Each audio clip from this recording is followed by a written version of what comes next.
Welcome to the instructional video on laying out the fabrics and cutting for turning a regular pair of underwear into a hidden PUL trainer.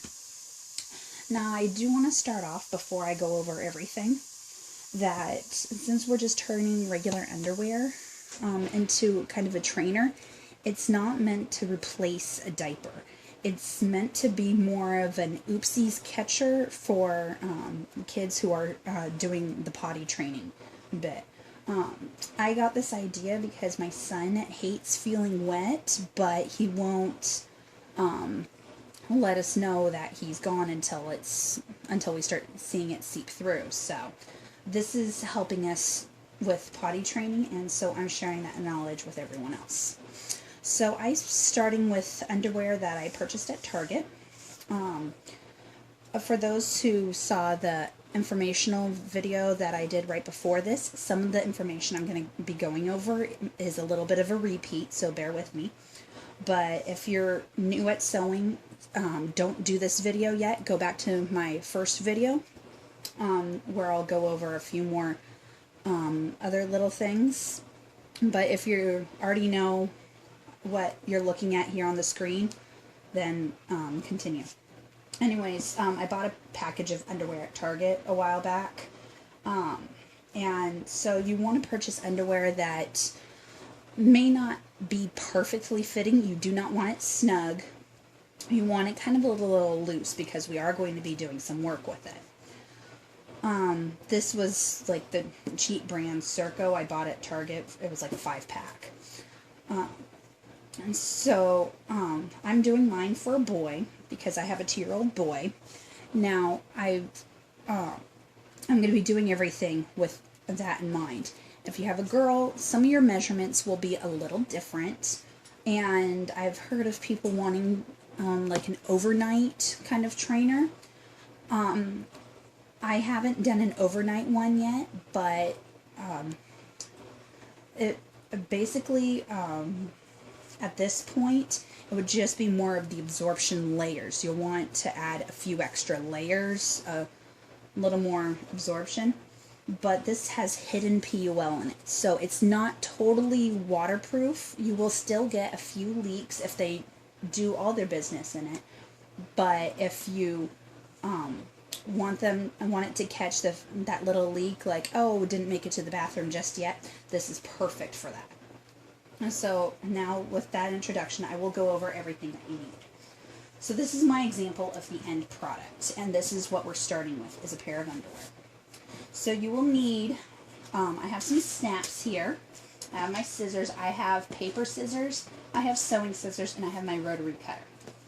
I also have a few rulers. I have my disappearing ink marking pen, a regular pencil. I have a piece of paper that I'm going to be using to kind of start making my pattern. And then I have cardboard off of a packaging box that I'm going to use to make a more durable pattern. You don't have to do that. That is optional, but that's what I choose because I like something a little more than paper. You will also need some PUL. I have 2 examples here. I have one of the Babyville brand. This is, I think that some of their prints are cute, but for PUL, I don't like using it all that much. It is made in China. How they do their laminate is a little different than how American-made PUL is done. This is an example of PUL that's that's made in the USA. Most of the PUL that's made in the USA is made by small businesses, and they're family owned, and so that's why I like buying from them, and supports American jobs. But this one's the Galaxy print. I think I got this one from Diaper Sewing Supplies, but there's also many other purchasers of PUL out there. You'll also need ballpoint needles for your sewing machine. I also have a serger I'm going to be using. If you don't have a serger, don't freak out. I will let you know what you can do instead. I also have some interfacing because on this one, when I started doing all the sewing, I noticed as I will be pulling the snaps apart, the underwear fabric is already starting to tear apart. So I'm going to be using a little bit of the iron-on interfacing to kind of give it a little more stability. And then I also have snaps, if you haven't noticed, and I have a snap press. Let me bring that over. I have a snap press that I'm going to be using. If you don't have a snap press, don't worry about it. You can still do it with the pliers. It's just I have my own diaper business, so I find doing the pliers on multiple snaps on one diaper, it gives makes my hands hurt after a while. So my husband let me buy this for Valentine's Day this year. So thumbs up to the hubby. So of course I'll need an owl to do all my to put holes in the fabric before I put my snaps in. If I haven't mentioned already, the pen, and I think that's all of our materials. Oh, and the absorbent materials. I think this one is, if it's not bird's eye cotton, it's kind of that gauze stuff that you buy at Joann's. I got it in the remnant bin. So, and then this does need to be pre-washed. And you can also use flour sack towels. But if you don't pre-wash it, it will shrink with the first wash. When that happens, if it's already in the final stage like this, it's going to shrink and it's going to fit kind of funny. And so you do want to get it pre-washed. So now that we have all of our tools together, I will start going into what we will be doing. Okay. So I'll put our fabrics off to the side. I will get our pair of underwear and our paper and a ruler and a fabric pen, and we will need the pencil. So first off, what I'm going to do is I'm going to measure off how far away I want the cut of where the snaps are going to be from where the liner is going to be. Let's see on our final product.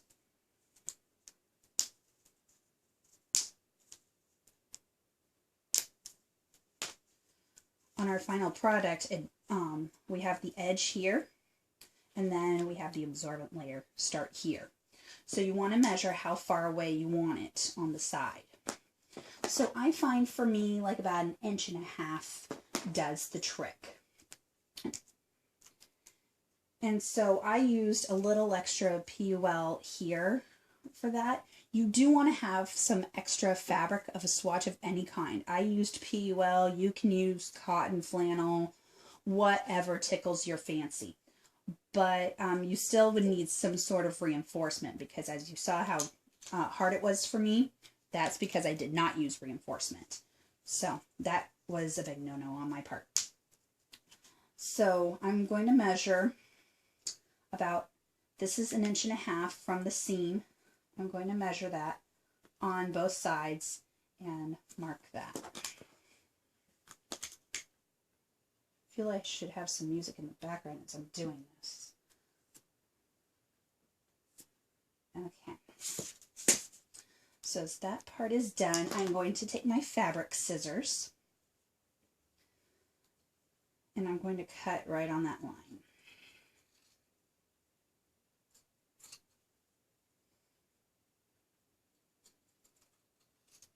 Now it's important that this is the first step, because the next step, we are going to make our pattern of the soaker. Now I want to show you the pattern I made yesterday.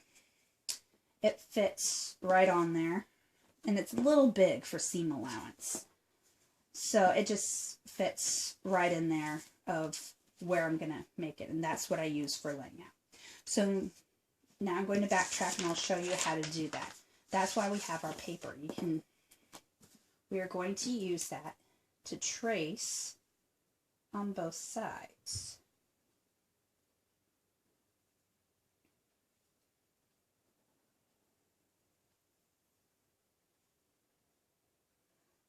and up here as well, even though we're not going to do that.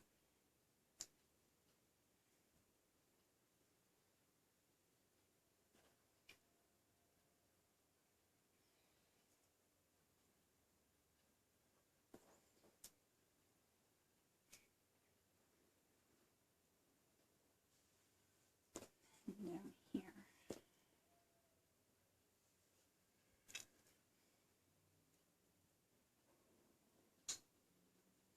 Okay, I don't know if you can see my pencil lines, but here it is. This is kind of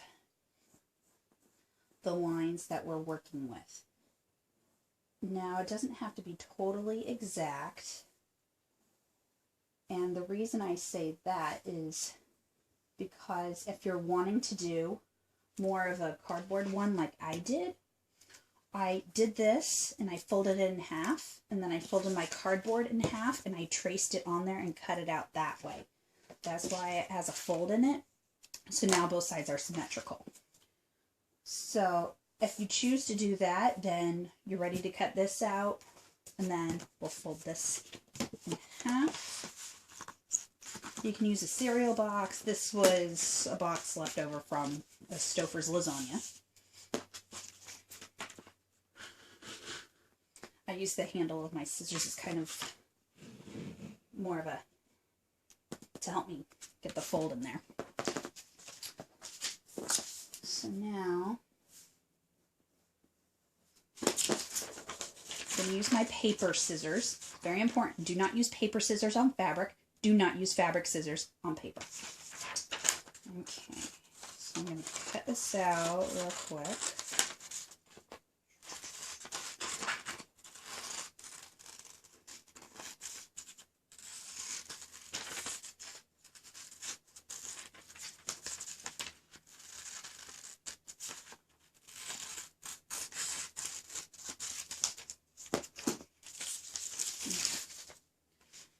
So now I'm going to take my underwear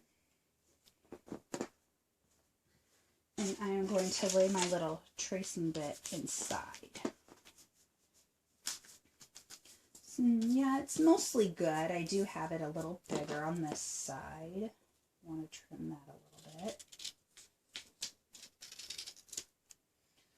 Now, if you're wanting to use a paper or just stick with the paper, once you get it at this point where it's the same, it doesn't matter which way you flip it, then you're good to start laying out.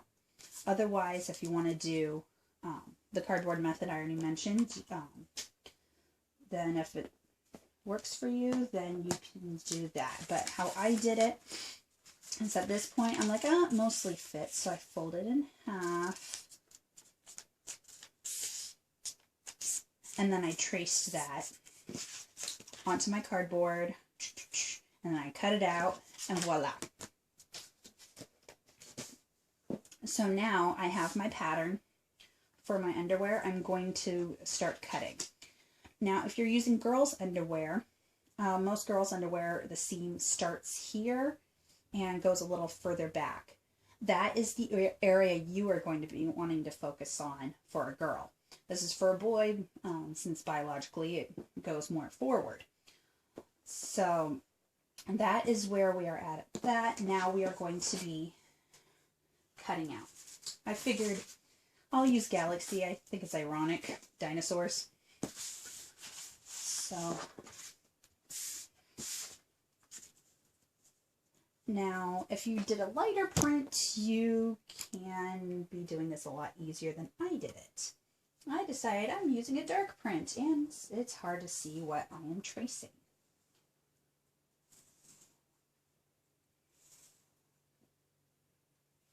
So you will want one layer of the PUL. I cannot see the line I traced. If you see the line that you traced, you can cut it. But for me, I always do a little differently when I'm cutting out my fabrics. I am going to use my rotary cutter. I can't find my small one right now, so I'm going to use my regular one.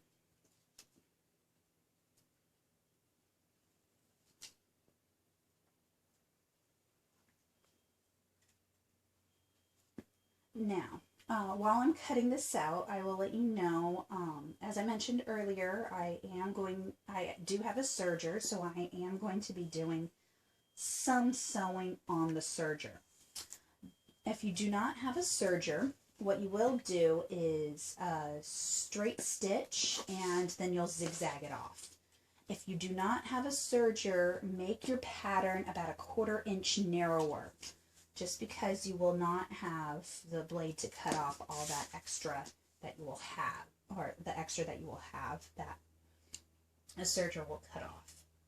That's the only difference with the layout on whether you're using a serger or a sewing machine. So now I have my PUL cut out. I am now going over to cut out my soaker fabric. Now what I did is, like I mentioned, I got these in the remnant bin, so I have 3 pieces that they were all different remnants, so I just laid them up together and I folded it in half. Now why did I do that? Because I want 6 layers in my wet zone. So I am doing it like this because I can cut them all out at once with my rotary cutter. You do not have to do this though. This is just the little trick I use.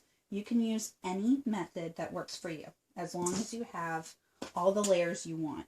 If you want 6 layers, you can do 6 layers. If you want 5 or 4 layers because you don't need as much absorption, you can do that. If you want 10 layers, you can do that as well. It is very flexible. It is up to you. Just making sure I have no wrinkles here.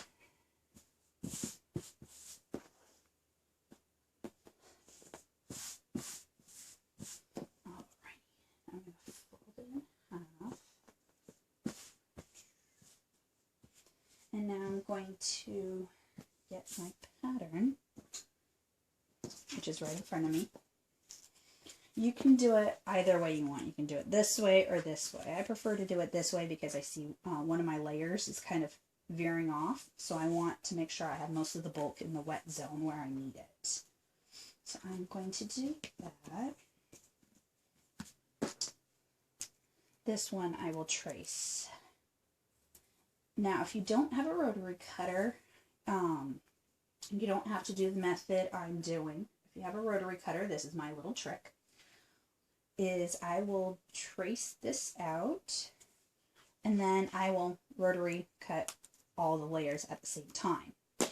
If you don't have a rotary cutter and you still want to do this, just pin it all on the inside and then just cut on your line. If you want to cut each layer out one at a time because you're more comfortable doing that, go for it. Like I said, it is very adaptable to your different needs. I think I need a new blade. Having a little more trouble than I usually do. I don't remember the last time I checked this blade, so it could very well be the case.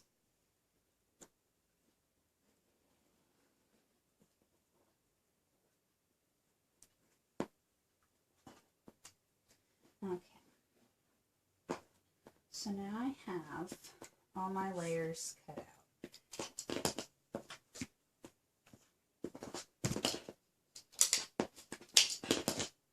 Okay. So now this is what I have. I have my hidden PUL, and I have my 6 layers.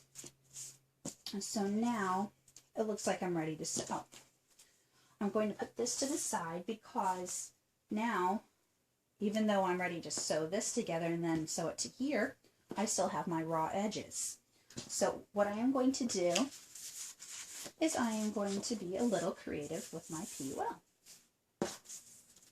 Now, so how I do this is I'm going to measure this and go a little longer on each end than I actually want, because I will fold it over to give me a little bit of extra snap support at the end. So I will do that. I want it to be about a little less than 5 inches.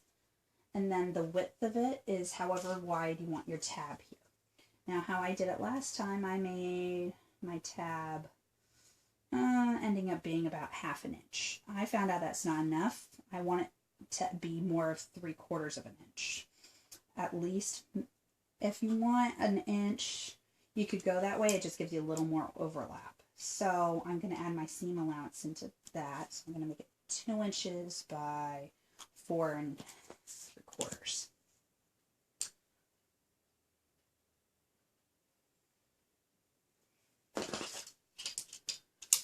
If you haven't been able to tell, I kind of have a little bit of a love affair with using a rotary cutter.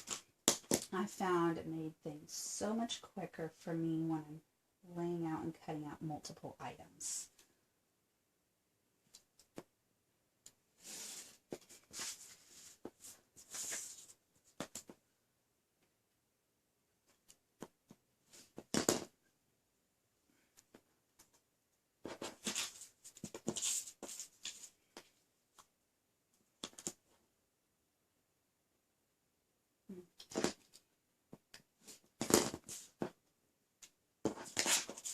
Now I do want to apologize ahead of time since it is nearing Christmas with the holiday season. I kind of blew my Christmas budget on a serger, so I am sewing everybody's presents this year. As such, my sewing area is a little bit of a mess, so if you see a mess off to the side of the screen, that's what it is. It's crafty hands hard at work.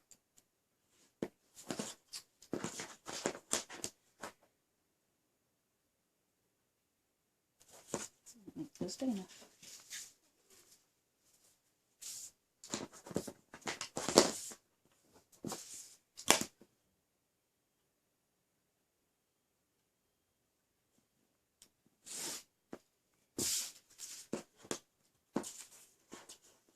Wow, it's really quiet as I'm doing this. When I started doing this, the gardeners were outside of the apartment doing all their gardening stuff. They've since finished their work, and now it's really quiet.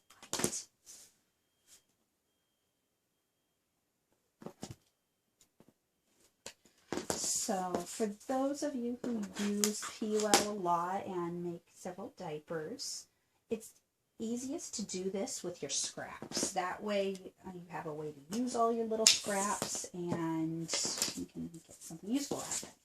Okay, so now I have my 4 different tabs, one for each seam.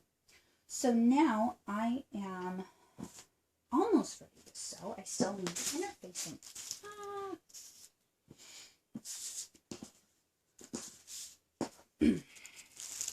So let me measure this again.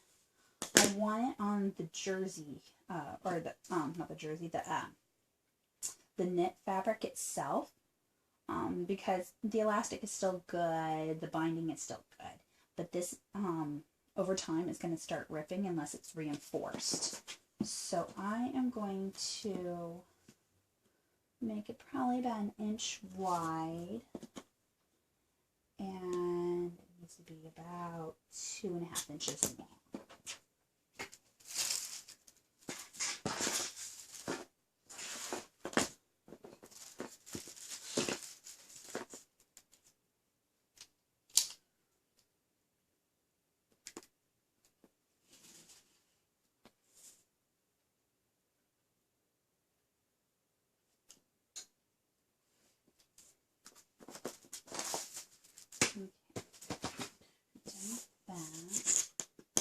What I say, 2.5.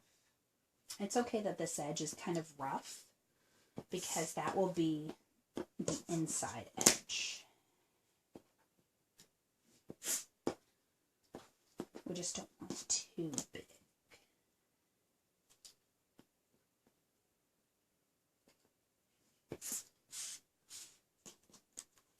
And that's gonna be